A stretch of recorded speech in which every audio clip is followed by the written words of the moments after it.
চেহারা থেতলে যাওয়া মর্গে রাখা এই লাশটা আয়ুষের বলে ইন্দ্রাণী গাঙ্গুলি থেকে শুরু করে পরিবারের অন্য সমস্ত লোকেদের কাছে বিশ্বাসযোগ্য হয়ে উঠলেও কুসুম কোনো মতেই এই কথাটা মানতে নারাজ। হ্যাঁ বন্ধুরা, ভিডিওটা লাইক দিয়ে দেখতে থাকুন। যে মুহূর্তে কিনা আর দেবলীনা ছদ্মবেশ ধারণ করে সেই মর্গের বাইরে ওয়েট করতে থাকে এবং দেবলীনা বলতে থাকে যে যাও যাও কুসুম সরকার যাও, যার নামে কিনা তুমি প্রতিনিয়ত হাতে নোয়া বাঁধানো থেকে শুরু করে লুকিয়ে লুকিয়ে শীতিতে সিঁদুর পরো, আসছে সেই সমস্ত কিছু তোমাকে মুছে ফেলতে হবে। তার কারণ তুমি যাকে মনে প্রাণে নিজের স্বামী বলে দাবি করো, সেই স্বামী তো আর পৃথিবীতে বেঁচে রইল না, তাই না?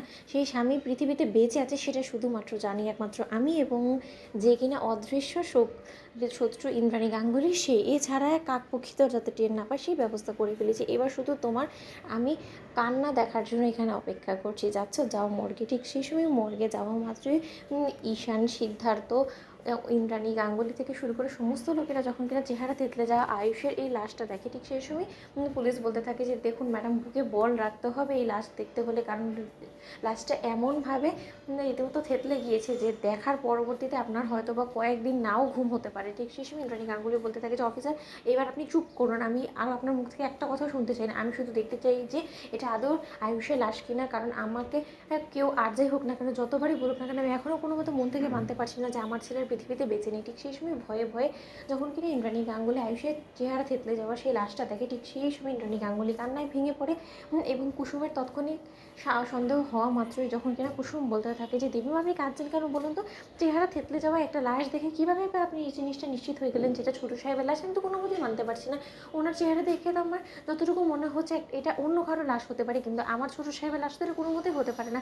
দেবীমা, আপনি একদম কাঁদবেন, আপনি কেন ভেঙে পড়ছেন বলুন তো? পুলিশের কথা একটা ভুল হচ্ছে। ঠিক সেই সময় পুলিশ যখন এক পর্যায়ে কুসুমকে ঝাড়ি দিয়ে বলতে থাকে যে দেখুন ম্যাডাম, আমরা সেই ঘটনাস্থলে ছিলাম এবং আমাদের থেকে বেশি নিশ্চয়ই আপনি কোনো ইনফরমেশন দিতে পারবেন না। সেই ঘটনাস্থল থেকে আমরা এই লাশটাই উদ্ধার করি এবং এটাই গাড়ি থেকে বেরিয়েছে এবং এই গাড়ির নাম্বার প্লেট যেটা সেটা তো আপনারাই নিশ্চিত করছেন, তাই না? তাহলে এই গাড়িটার মধ্যে তো একমাত্র আয়ুষ্মান গাঙ্গুলি ছাড়া অন্য কেউ ছিল না।